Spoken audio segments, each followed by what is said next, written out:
Hello, everyone, and welcome to today's Safety and Health webcast. Safety Leadership Rules and Engagement, How Leaders Drive Safety Cultural Success. Sponsored by Avetta. This is Alan Ferguson, an Associate Editor at Safety and Health magazine, and I will moderate today's learning opportunity. We would like to thank you for joining us, and I'm on behalf of the National Safety Council, whose employees are currently working away from the office. We hope that you, your loved ones, and all the people in your lives are remaining safe and healthy wherever they are. We'll start the presentation in a couple of minutes, but first I have to go over some housekeeping items. As a disclaimer, the views of today's speaker and organizations are their own and do not necessarily reflect those of the National Safety Council or Safety and Health magazine. Any mention of a commercial enterprise, product, or publication does not mean the council or magazine endorses those items. After today's presentation, we'll conduct a question and answer session with our speaker. To ask a question, simply type it in the text box in the lower left-hand corner of your screen and click the button for Submit Question. Please feel free to ask your question anytime during this presentation. You do not have to wait for the Q&A to begin. Now, we'll try to answer as many questions as possible, but we might not get to every question. The good news is that any unanswered questions will be forwarded to today's speaker. If you have any technical issues during this webcast, please refer to our list of helpful tips on the right-hand portion of your screen. And for basic troubleshooting information, click the Help button located at the bottom. After this presentation, you'll be asked to complete a brief evaluation survey, and I'll tell you more about that a little bit later. This webcast will be archived so you can access it after today's live event. To view this webcast and all of our past webcasts, please go to safetyandhealthmagazine.com/events. Finally, our sponsor, Avetta, is providing additional information for today's attendees, which you can find under the Resources widget on your screen. And with that, let's introduce today's speaker. Virginia Borquez has more than 25 years of engineering, health, safety, and environmental experience. In her current role as a QHSE professional at Avetta, she specializes in management system assessments, audits, and special projects. Virginia is a certified safety professional, a construction civil work specialist, a professional home inspector, and is an HSE specialist retainer subject matter expert for the United Nations Office for Project Services and the UN's Mine Action Service. Again, we'd like to thank you all for tuning in to this presentation. Virginia, whenever you're ready, go ahead and take it away. Thank you, Alan, very much for the introduction. This is a topic that really enjoy speaking about. It's very close to my heart, and I have seen it in action so many times throughout my career. But before we get started, I would like to share with you a safety moment. Avetta website contains many resources available, especially during this COVID-19 pandemic. We have developed many resources available for everyone to have access. And I would like to share with you today one topic on the pandemic response about face protection. First off, you need to follow local authorities' recommendations and directive on the use of fall protection. That's the most important thing. And there are a couple of resources available.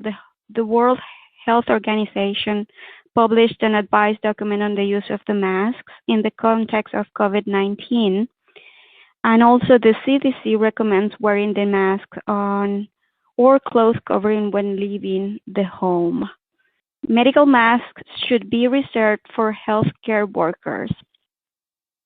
The use of medical masks in the community may create a false sense of security with neglect of other essential measures. We should also continue to use hand hygiene practices and physical distancing.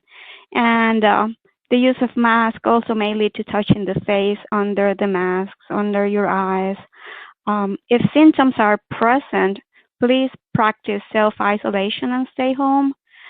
And to wear the mask properly, you should be able to place the mask carefully, ensuring it covers your mouth and nose, and tie it securely. If it's without the elastic bands, you should be able to tie it and securely in the back to minimize any gaps between your face and the mask. Avoid touching the mask while wearing it.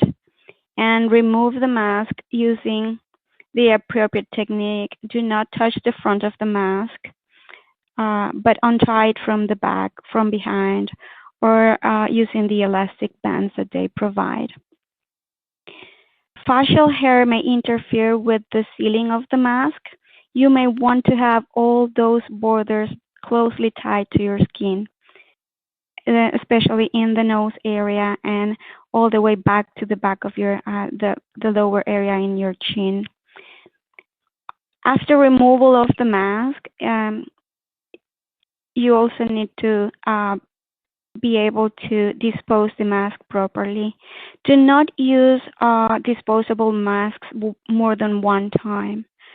If they are disposable, that's the main reason. Do not use a single-use mask, and replace the mask as soon as the mask may have been compromised, either with droplets or any other contaminants that you may face. And with that said, I am going to move to the agenda. Before I start, I would like to share with you high-level topics that we will cover during the webinar. And also, I will be sharing with you the survey, that the Safety Leadership and Engagement Survey that we conducted back in July 2019 together with these slides. They will be shared with you. We are going to be talking about the survey a lot. Also, we are going to cover the topics of safety culture, safety leadership, and additional tools to improve your safety performance using these safety cultural tools and techniques. I am going to close with some additional learnings and remarks from the survey today, with additional things on how we can continue to improve safety performance by assessing our safety culture and the workforce inclusion and ownership of the workplace safety programs.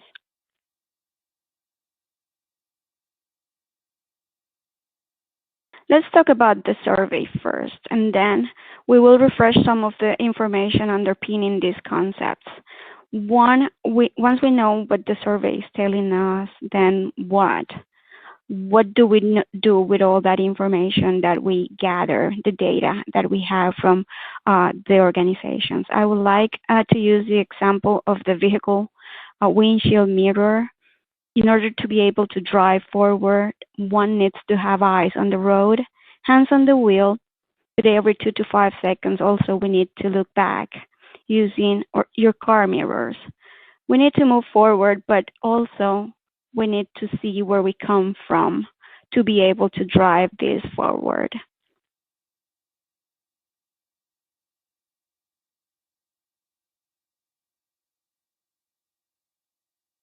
Let's talk about the trends in culture. 75% of the survey participants would rate their organization's safety culture as either good or excellent.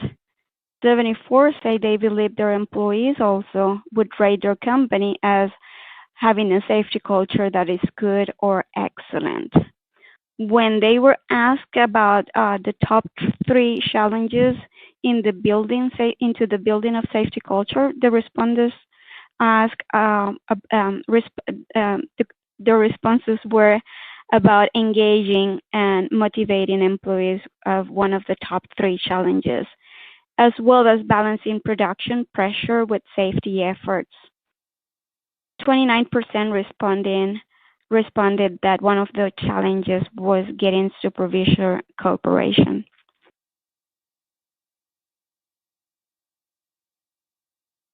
Regarding employee engagement, it's important to note that over 1/2 of the participants of the previous page agreed or strongly agreed that employees generally comply with safety rules and policies, but the workplace safety is seen as someone else's job. This speaks to key components of the safety culture, employee engagement. And right now, the survey shows us that there are top 5 activities that employees participate in. One of them is receiving safety training. attending safety meetings or toolbox talks, reporting hazards, conducting equipment inspections, or serving in the safety committee.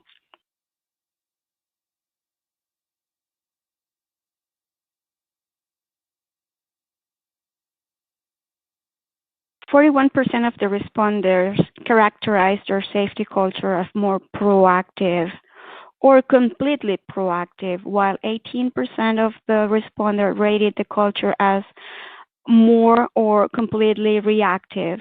40% of the survey participants assessed that the culture is somewhere between proactive and reactive. The strong majority of the response pool was also indicated that operational level leadership was positive or has a positive safety culture habits in their organization. Who participated in this survey? We need to get to know the audience. So the survey was conducted in July 2019 by the EH&S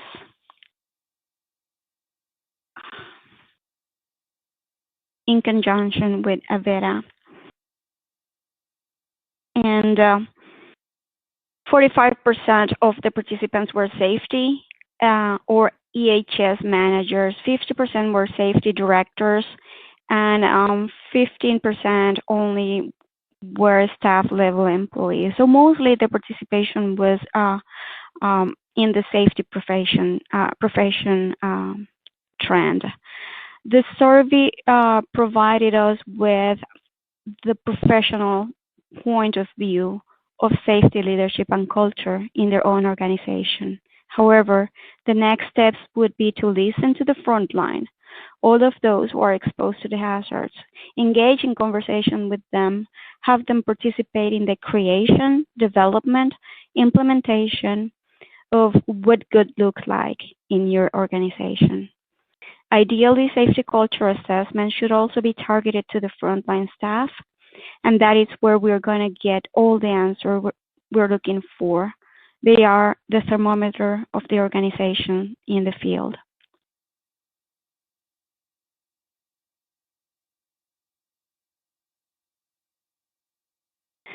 Successful organizations have three key components, and the three of them are equally important in the recipe for success. And because I only have 1 hour to go through this recipe, I will talk about safety culture and safety leadership, and I will leave behavioral-based safety for another day. There are so many experts in that field that it's going to be a matter of another webinar. An effective and robust safety culture lowers the likelihood of severity of the incidents. Experience have shown that technical tools and skills are not enough to ensure safe and reliable operations. There are important cultural and behavioral factors that impact safety performance as well. A robust safety culture should represent the values and behaviors resulting from a collaboration of both executive management leaders and employees to emphasize safety to ensure protection of the people and to the environment. Personnel who feel their opinions, experience, and insights are valued, respected, and trusted. It's a reflection of the company safety culture.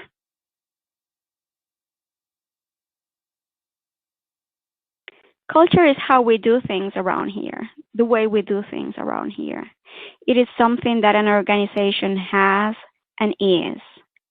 Culture is manifested in social interaction and organizational elements.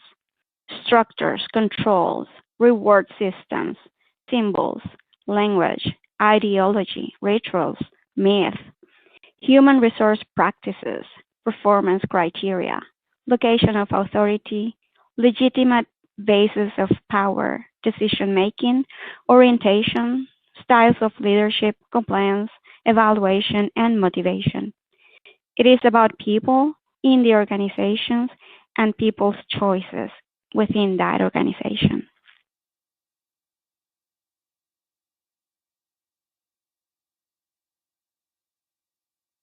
Significant historical incidents worth mentioning during this presentation, and most importantly, what do they all have in common? Safety culture is one of the key root causes of all those incidents. From injuries on team events to major incidents, Chernobyl, Piper Alpha, the Challenger, Deepwater Horizon, and close into my heart. Those are major accidents in our history, and all these organizations have changed drastically, and they have looked into technical systems and cultural changes in their workforce. The expression safety culture began in 1986 with the Chernobyl power plant accident. A series of unfortunate events, system failures, and people choices resulted in an uncontrolled nuclear chain reaction. Operators were planning on testing the electrical system when they turned off vital control systems. The Challenger. On January 28, 1986, the Challenger space shuttle broke up 33 seconds after lifting up. All 7 died due to temperature failure. The main cause was traced to an O-ring. Deepwater Horizon 2010. While drilling at the Macondo prospect, an uncontrollable blowout caused an explosion of the rig that killed 11 crewmen and ignited a fireball visible 40 miles away. Overall, the Deepwater Horizon safety record was strong, according to a drilling consultant reviewing the information. In 2009, Minerals Management Service the Deepwater Horizon as an industry model for safety. The White House Commission blamed BP and its partner for a series of cost-cutting deficiency and an inadequate safety system, but also concluded that the spill resulted in systemic root cause. Clean energy, natural gas explosion in Middleton, Connecticut, February 2010. 6 workers were fatally injured and 50 injured during a planned work activity. On the day of the accident, pipe cleaning crew did not had a safety meeting that specifically discussed the hazards of natural gas blows. During my career, I have seen an organization change, refocus, and drive reliable operations through learning from their own accidents. I was part of it. First, from getting HSSC right, to the 8 golden rules of safety, to a leadership framework with behavioral-based programs, to an operating management system based on risk assessments. How system can be improved and behaviors improved, but still takes a lot of effort to learn from them and to stick to it.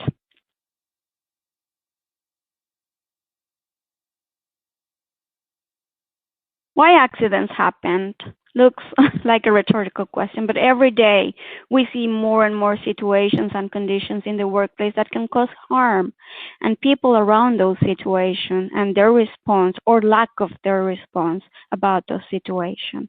Maybe because it's not their job or someone else's job, or maybe they just don't have time for this. Ensuring accountability for safety is clear. It needs to be communicated and needs to be understood by everyone in the organization. Roles and responsibilities should be clearly defined and understood, and there should be a high level of compliance with regulation and procedures. Management should be able to delegate responsibility with appropriate authority so we can enable those clear accountabilities to be established. And ownership for safety should be evident at all organizational levels for all personnel.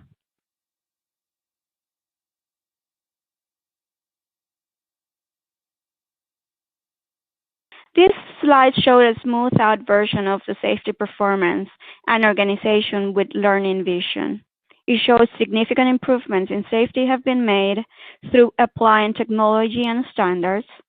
Later, by introducing HSSC management systems, improve performance by providing assurance that the technology and standards are applied consistently. Nowadays that we have robust management system in place and continuous improvement process, we still require to create a culture in which people are intrinsically motivated to operate those elements of our management safety system. Otherwise, they're just paper. They're just checklists. To bring it to life, the key element in doing that is to change people's behaviors and attitude towards more safety-focused oriented attitude. And that can only be done through sustainable build-up of a strong safety culture. Transforming our conversation from business value versus business impact. The impact should is always measured by losses, catastrophic destruction, but we need to add business value from a safety perspective. We need first to get the basics right, ensure significant risk mitigation efforts, legal compliance, and get it all the basics requirements right. Only that is fully embedded in the minds of the organization as a whole, then we can work on getting excellence.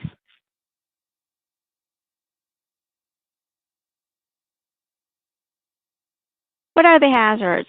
We have energy sources such as motion, chemical radiation, electrical gravity. What do we do to try to stop those hazards from becoming an incident? Well, we do have those systems in place, those layers of protection. In an ideal world, each barrier will be solid, but in practice, we all have weaknesses and holes and gaps in our systems.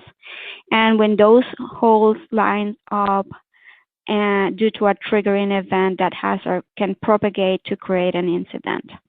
Some of the triggering events may be active failures or latent conditions. Some weaknesses may be sitting there for a while without even being noticed, like errors in design, construction, or maintenance procedures. Some other are present within the system itself, and they might lay dormant for a while before the triggering event combines all of them and bypass our defenses.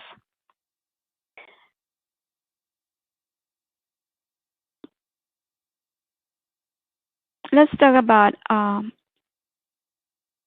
safety culture. The HSE Advisory Committee on Safety on Nuclear Installations produced a definition of safety culture that has been reused throughout the safety literature, including HSE publications. And it's the one you're seeing on the screen right now.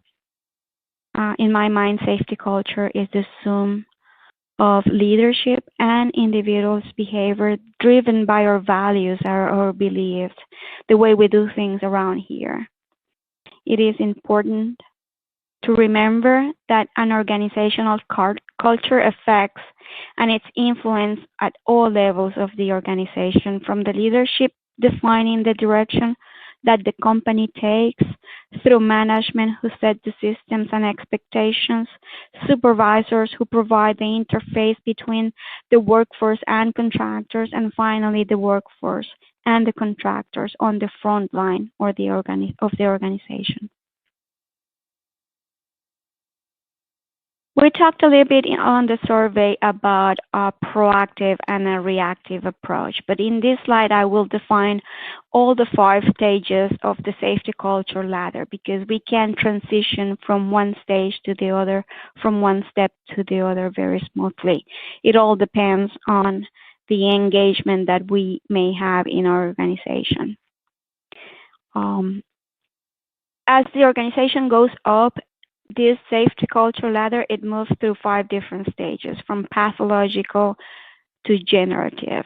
Many industries have a very robust safety systems and safety and risk management system, but generally they fall into a calculative, proactive approach of safety culture. Some may be still having part of the organization reactive, and part of the organization calculative.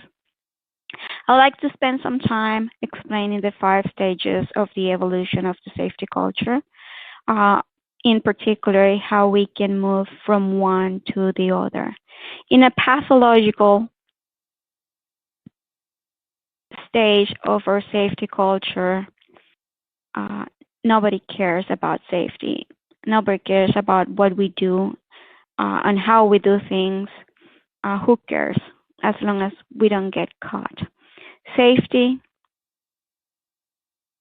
is considered a burden, and people will not do the extra for the keeping a work safe place. In a reactive stage of the safety culture, we could tell them to be safe, but they do what they're told. But there is a lot of discussion about reclassifying accidents and the like. Safety is important, but it's not every time when safety is important. It's only when something happens that we talk a little bit about safety. In the calculative stage of a safety culture, we have systems in place and we have people that's trained and the right capabilities. There is a lot of audits. There is a lot of data we collect on a daily basis in our organizations. But how do we turn that into a reactive? It's with the cooperation between departments, with the management buy-in, with the frontline workers that we can move from one stage to the other. And then we have the proactive approach of a safety culture.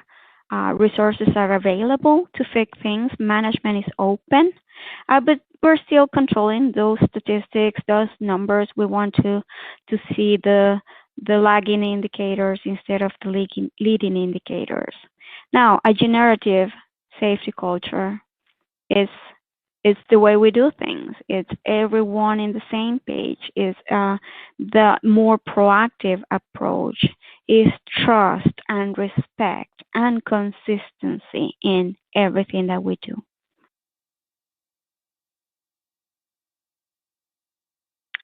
When we define safety culture, we talked about the way we do things the way we do things around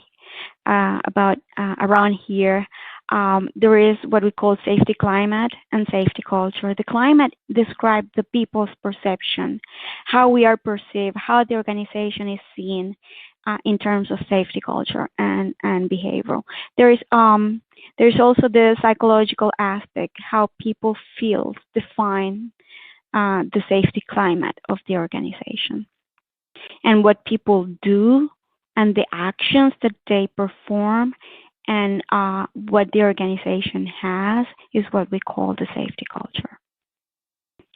I am going to talk a little bit about behavioral safety, and it's the human factor. Well, we're complicated, we are unique. We can even say that we're creatures of habits, but collective behaviors may influence our actions, and we may be at times find ourselves in autopilot. We need to influence those behaviors to improve, in this case, safety performance. When safety professionals when we conduct incident investigation, oftentimes we find human error as a system cause of the accident. And we address the cause with specific action to prevent the error from happening again. But are we addressing the underpinning antecedents of that caused that behavior in the first place? Are we addressing the choices that those people have or didn't have at the time of the incident happen? Or are we just providing a set of instructions on top of additional training and work instruction? We cannot fix everything with training. It is critical that we have trained, skill set, and competent workforce, but we also need to have the right mindset and the right attitude to embrace workplace safety. Behavioral base provide the framework for integrating your organizational safety culture and values into processes and procedures used for the execution of your work. This is another story for another time. There is so much to talk about behavioral safety, and there are many experts in the field so I will leave this topic to them. One thing worth mentioning is how we as leaders can influence our workforce to perform above average. When we create momentum, the wheel of progress will start to produce incredible changes in workforce place safety and in ownership. One of the things that the survey talked about was employee engagement, how we can encourage that participation so power from the minimum requirements enforcement to the want to go the extra mile. We know now the top 5 things employees currently do while participating in our organization safety program. They go to training, they attend safety meeting, they even serve in safety committee. But what's in it for them? One may ask. Well, they want peer motivation. They want to do a good job. They want to be recognized. They want to have an impact. They want to meet customer needs. And very last, they want money and benefits. Behavioral-based safety tools are available for enhancing that safety culture. Once you have assessed what you have in place, you need first to establish your benchmark and then put actions in place to start working on the next step. The responsibility of a robust safety culture rests with management at all levels, particularly with senior management. Leaders determine how the organization works.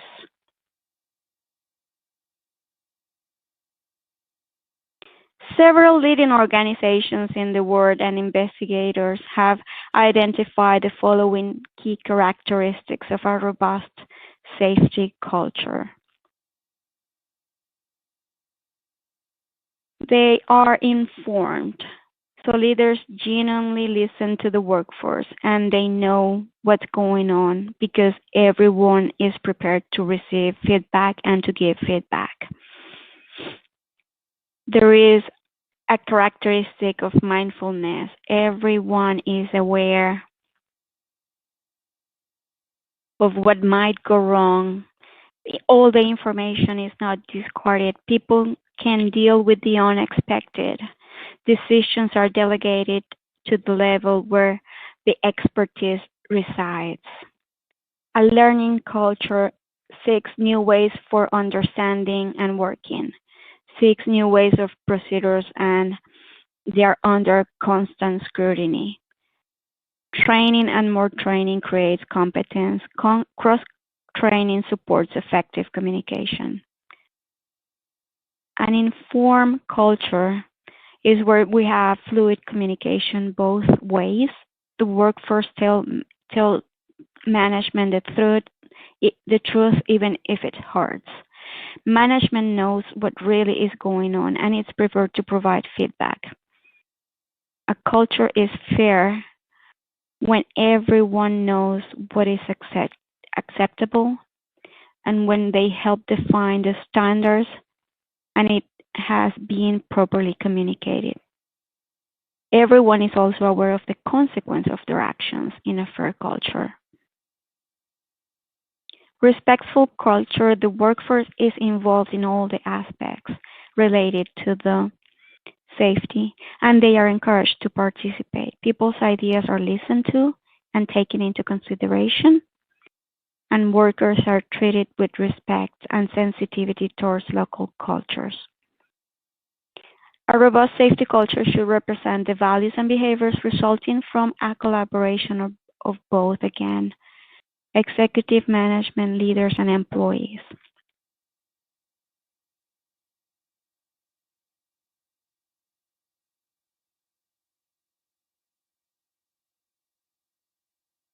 As I said before, or maybe I haven't mentioned this yet, but leadership is not a position, it's a behavior.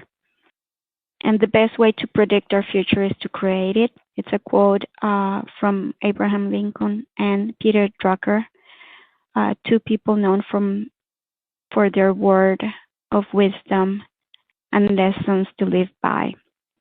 I would add the following: the best way to predict the future of your safety performance in your organization is to create the future with the right choices.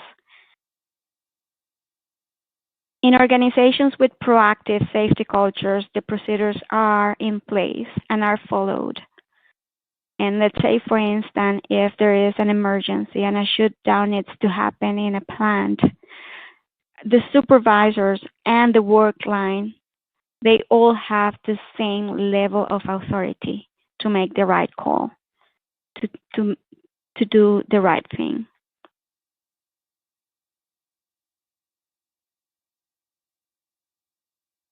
So everyone is responsible. We all need to be leaders in safety.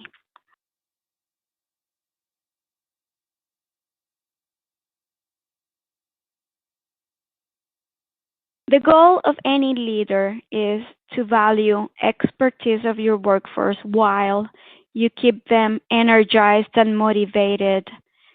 You also have to deliver results. You have to act, sometimes in unpopular ways. That's tough enough, let alone maintaining a genuine interest and empathy. And the style of leadership that you may hold, sometimes people are just natural in the way they lead their people. And you also have to think about the audience, what type of audience you have. Great leaders know how to come across and how to approach each individual and the masses, and some may do it very naturally. Think about someone that has inspired you in your life to go the extra mile. What was that they did or said at that time that triggered you to do the extra mile, that keep you motivated? Once you identify that, then start practicing that behavior yourself with your workforce, and you will start to see those changes. Here you see a list of different leadership styles, and they are all good or bad. They all have their pros and cons.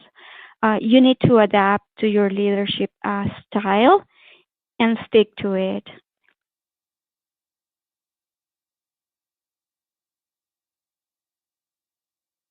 As I said before, leadership is not a position but a behavior. So be there for everyone. Go out and visit, listen to what they have to say, and stay put, and follow up on inquiries systematically. When in doubt, you can assess your safety culture of your workforce, and maybe with an assessment or a survey of your frontline workers, you will be able to find out what's in their minds and how you can keep them engaged. There are different ways to motivate your workforce, and we'll talk a little bit more about motivation and engagement later.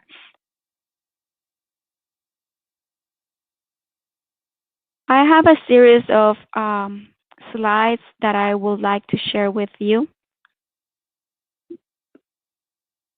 Basically,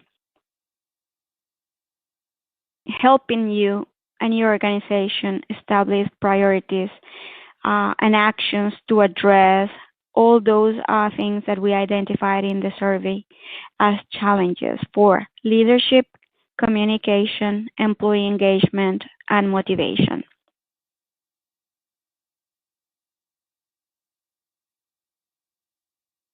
How well are you balancing production pressures with safety efforts? 46% of the answers in the survey suggested that this needs improvement. One of the best ways we as safety professionals can influence this change is by speaking the operations language in the terms of profit and loss, maybe. How much does it cost to operate safely? How much does it cost to lose a life or to damage the environment? We need to build our case. similar to what the preventative maintenance team does to build their cases. We as safety professionals have to do the same. As a leader, are your supervisors also in the same page as you are? Have you paid attention to their leading styles? Are they also exhibiting those characteristics that we talked about while they are in the field, while they are on the floor? Communication. Do we have effective two-way communications about safety in our organizations? 88% of the responders of the survey indicated that, yeah, their company executives, they want to be informed of everything, of the status of new safety initiatives, and they want to be made aware of incidents and near misses promptly.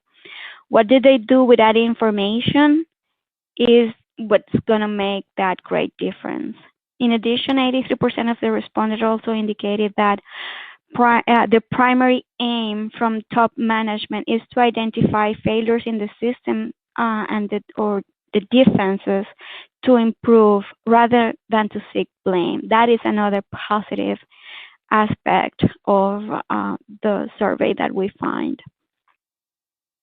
66% of the responders considers that they have great quality and effective communication skills, regardless the style of the leadership skill.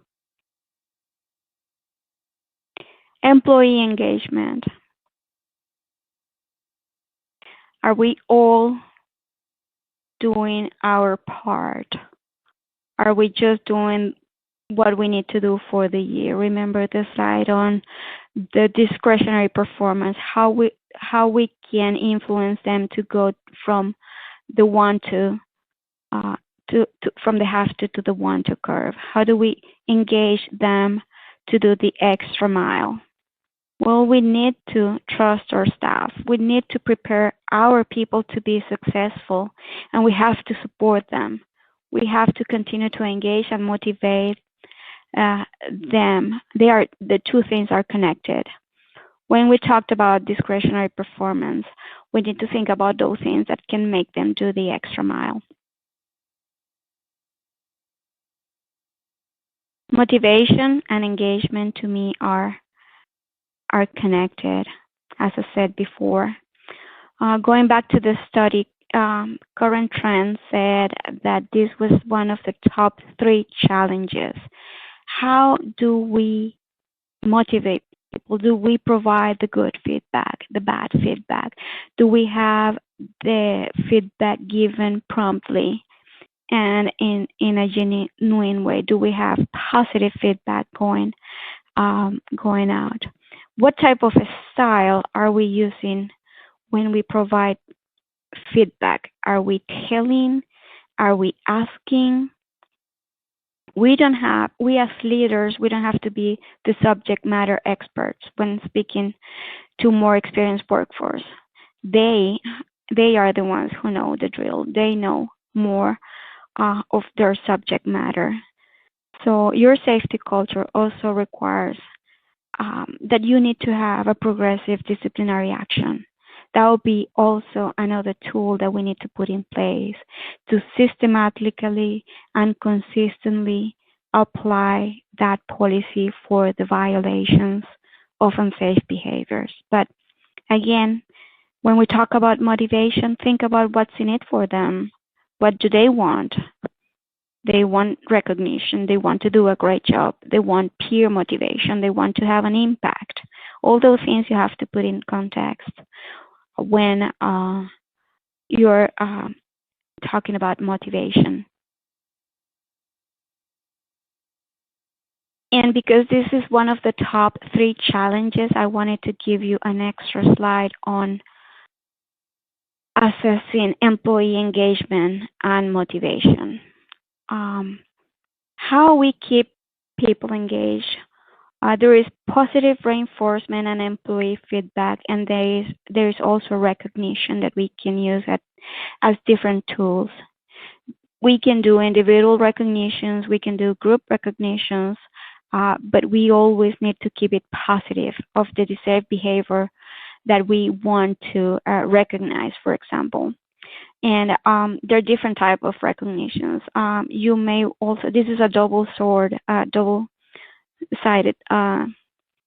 sword, because, for example, if you recognize everyone, like in a group recognition, not every team member is going to be motivated to do more if they are all going to receive the same reward. So the most effective form of feedback is planned and spontaneous, because the people delivering the reward will plan in advance for what performance they will be rewarding, but the individuals receiving that recognitions will receive it spontaneously. They're not expecting anything, and the advantage is that um, they will not be disappointed if they don't receive anything, but they will be very motivated when they receive that positive uh, feedback. Um, that's recognizing their performance.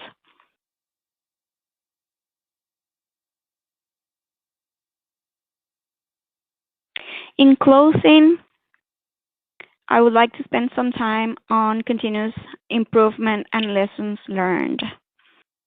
In a proactive safety culture organization, people start to try and predict what is the next incident going to be like. And we deploy resources and we made resources available to fix those things before the incident happened. The management are open to bad news, and they concentrate on keeping the workforce motivated and having a trusting relationship.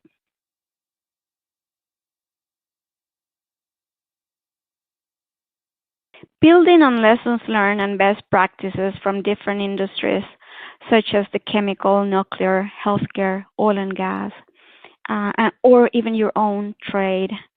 Start assessing the temperature of your workforce, implementing plan to move up the safety culture ladder to improve your safety performance.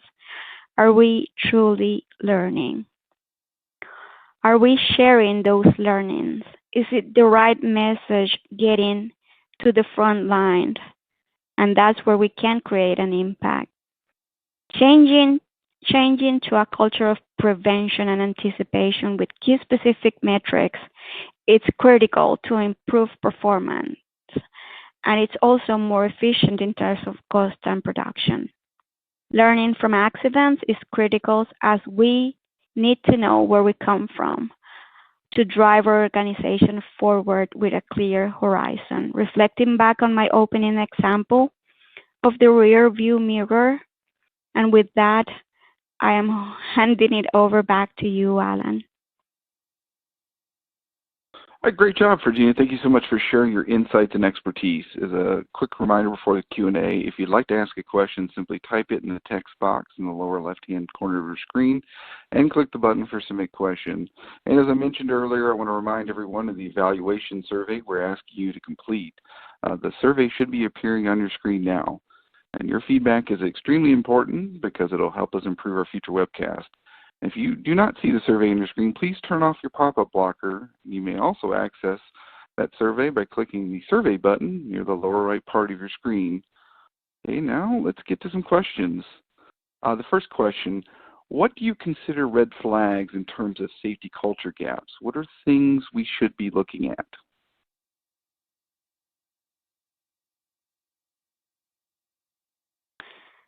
Thank you, Alan. I would start looking at worker morale. How do we see them in the field, the overall wellness of the people, and are they stressed? Are they overworked? Do we have systems in place for them, tools to keep that wellness and a healthy work environment? Another red flag would be maybe housekeeping. if you have your house clean and tidy, that it's an indicator that things are well in the workforce. Another way that I can also see red flags is by talking to the workforce, going to different sites, asking the same questions to different people. If I get a similar answer or the same answer, I think they have the right mindset for safety culture. But if I start seeing different answers in different sites, that's where I can also see a red flag in the safety culture of the organization. Our next question, how can we change the safety culture in an organization where the employee's average age is around 55 years old? Because this questioner asked, it's more difficult to engage older people than the younger. Yes, I see your point, and that's where our leadership style and the coaching style needs to shift. When we talk to that generation, we consider them to be expert, experienced, and qualified for the job they are doing. So we want to facilitate the conversation into engaging in their own experiences and having them explain to us what would be the best way to solve the problem, uh, to raise concerns instead of us telling them what are the things that needs to be done. We also need to have a framework of systems and procedures and work instructions for them, but we also need to have empathy on their level of expertise and their skill set. For our next question, what would you recommend to improve safety culture with hundreds of temporary employees? That is a difficult one. Temporary employees are also your frontline workers. You need to have them on board. You need to engage in constant communication with your subcontractors and your temp agencies to keep also them motivated. You have to be able to identify that gray area that is called co-employment, but also be able to engage them in participating in every single activity. They are part of your success, so you need to ensure that they are doing the right thing. Kind of along the same thought line, how do you get line supervisors to buy into developing a robust safety culture? The line supervisors are critical. They have to be onboarded into all this evolution of safety culture. They had to have been part of the development of your systems, and they have to be part of the deployment of the management system into your organization. If they are not onboarded, then they are going to become a problem. They're not going to be part of the solution. So the way to have them engaged and hooked is through their own performance. You need to provide them with specific targets and objectives tailored to safety performance and operational performance and they will then leverage that objective down to their workforce. So it has to be a dedicated effort, and it has to be performance driven. This is a pretty relevant question for this current time. Any suggestions for engaging with employees while there's no face-to-face training due to the COVID-19 pandemic?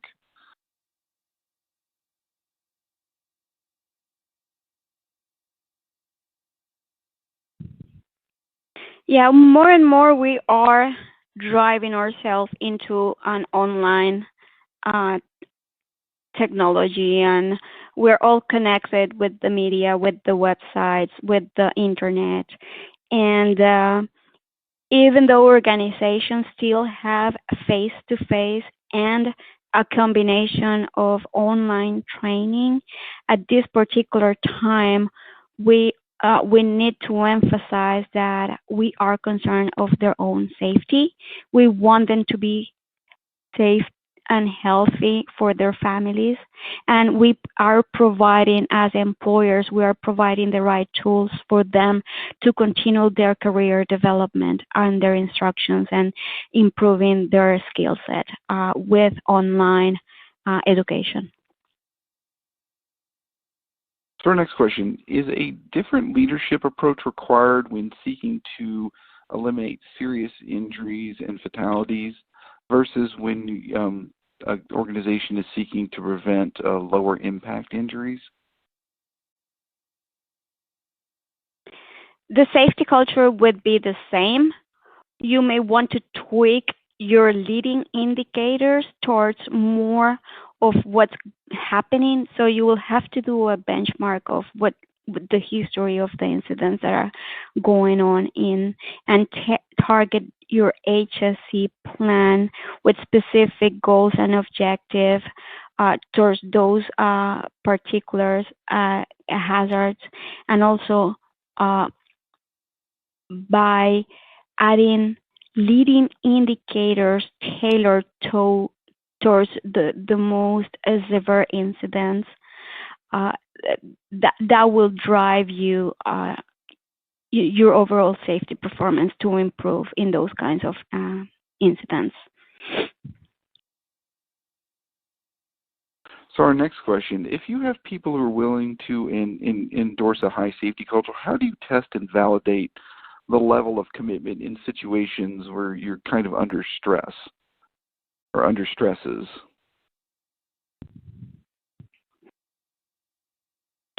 Yes, safety culture is about doing the right thing even when no one is watching or when your boss is not around. So you need to ensure that your staff understand that and that they own their own performance. They are creating their own safety around their workplace. So a lot of listening to what they have to say, it's important, and also making sure they are engaged into the solutions of that work environment. I believe we have time for one more question. Do you recommend safety incentive programs? As I said before, you have to be managing those wisely, because you can have a reward and recognition program more than an incentive program for safety performance. We don't want to send the wrong message to the workforce. So I do recommend incentive, but it has to be assessed. You'll have to evaluate what are the advantages and the risks of a particular type of incentive that you're going to be putting out there.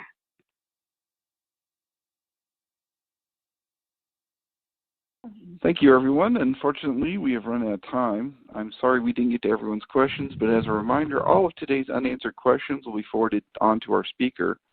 Once again, we hope you take the time to fill out the evaluation survey to share your feedback. This ends today's Safety and Health Magazine webcast. I'd like to thank Virginia Borquez, our sponsor Avetta, and of course everyone who joined us today. Take care and have a safe day.